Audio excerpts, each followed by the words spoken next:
I've watched some of the students that we've had in our first and second grade classroom open up, and in a few short weeks, sometimes kids who may struggle with reading or may have a reading or learning disability,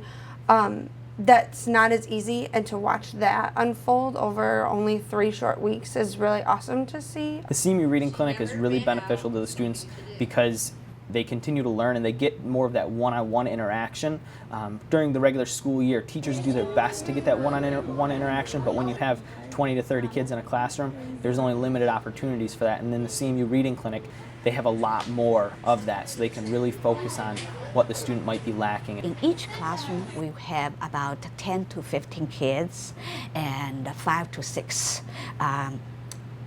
undergraduate students and 1 graduate student. So our undergraduate students not only learn from each other, they also learn from a practice teacher. So, and I'm sure they will tell you that's the best experience for them before they are going to do student teaching. It's really awesome just to get CMU involved with the community here, because we're here, we have these resources to give these interventions to students who might not be able to afford them at a different tutoring place, and here we can offer a little bit of a lower cost for a clinic for a student to be taught with someone who's learning as an undergrad myself at the same time.